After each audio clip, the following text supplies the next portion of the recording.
আপনাদের সামনে আমার বলতে রীতিমতো লজ্জা হচ্ছে। বিবি খাদিজাও ছিলেন একজন কর্মমুখী মহিলা। তাদের এই আইডি নাকি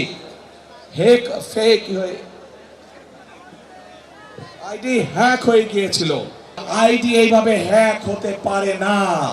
আমরা দেখেছি একটি রাজনৈতিক দলের একজন নেতা পরিষ্কারভাবে বলে দিয়েছে যে তারা কোনোভাবেই নারীর নেতৃত্বে বিশ্বাস করে না। আমরা দেখেছি একটি রাজনৈতিক দলের নেতা পরিষ্কারভাবে দুদিন আগে বলেছে যে যে সকল মহিলা, যে সকল মা বোনেরা কর্মসংস্থানের উদ্দেশ্যে কর্মসংস্থানের জন্য যান, তাদেরকে প্রিয় ভাই বোনেরা আপনাদের সামনে আমার বলতে রীতিমতো লজ্জা হচ্ছে। এমন একটি শব্দ সে আমাদের সব মা বোনদের জন্য ব্যবহার করেছে যা এই দেশের জন্য একটি কলঙ্ক স্বরূপ।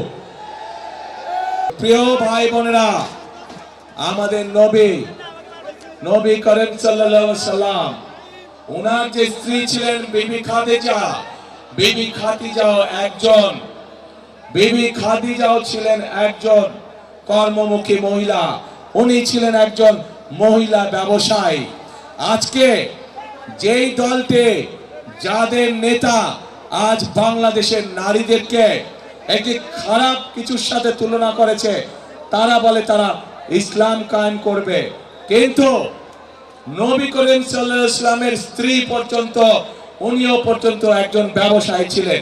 তাহলে আজকে কোথায় গিয়ে দাঁড়ালো বাংলাদেশের নারী সমাজ তথা তাবৎ পৃথিবীর নারী সমাজকে কিভাবে অপমান করা হলো? যে দলটি নির্বাচনের আগে দেশের অর্ধেক জনগোষ্ঠীকে ঘরের মধ্যে বন্দী করতে চায়, যে দলটি নির্বাচনের আগে দেশের অর্ধেক জনগোষ্ঠীকে অসম্মানজনক ভাবে কথা বলে, তাহলে আপনাদের কাছে আমার প্রশ্ন, আজকে নির্বাচনে যদি তারা কোনোভাবে সুযোগ পায় নির্বাচন পরবর্তী সময়, তাহলে তাদের আচরণ কি হতে পারে? কাজেই প্রিয় ভাই বোনেরা, এরা শুধু নিজের স্বার্থের কথা বোঝে।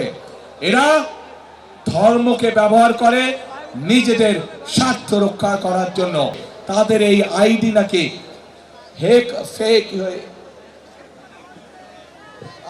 হ্যাক হয়ে গিয়েছিল। প্রিয় ভাই বোনেরা, এই বিষয়ে যারা বিশেষজ্ঞ তারা পরিষ্কারভাবে বিভিন্নভাবে বলেছে যে আইডি এইভাবে হ্যাক হতে পারে না।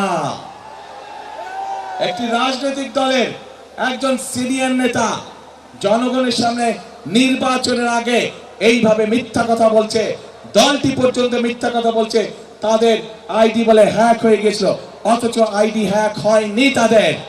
কাজেই এরা নির্বাচনের আগে নিজেদের স্বার্থ সিদ্ধির জন্য মানুষের সামনে মিথ্যা কথা তুলে ধরছে, মিথ্যা কথা তারা বলছে। এদের একটাই পরিচয়, এরা মিথ্যাবাদী। এরা নিজেদের প্রয়োজনে নিজেদের স্বার্থেরা মিথ্যা কথা বলে। যারা মিথ্যা কথা বলে, হাজার লক্ষ কোটি মানুষের সামনে যারা মিথ্যা কথা বলে, যারা বিশেষজ্ঞদের মুখের উপরে মিথ্যা কথা বলে, এরা আর যাই হোক, এরা দেশ দরদি হতে পারে না। এরা আর যাই হোক, এরা কখনো মানুষের দরদি হতে পারে না। এরা আর যাই হোক, এরা কখনো জনদরদি হতে পারে না। এদের দরদ শুধু এদের নিজেদের লক্ষ্যের জন্য, এদের দরদ শুধু এদের নিজেদের উদ্দেশ্যের জন্য।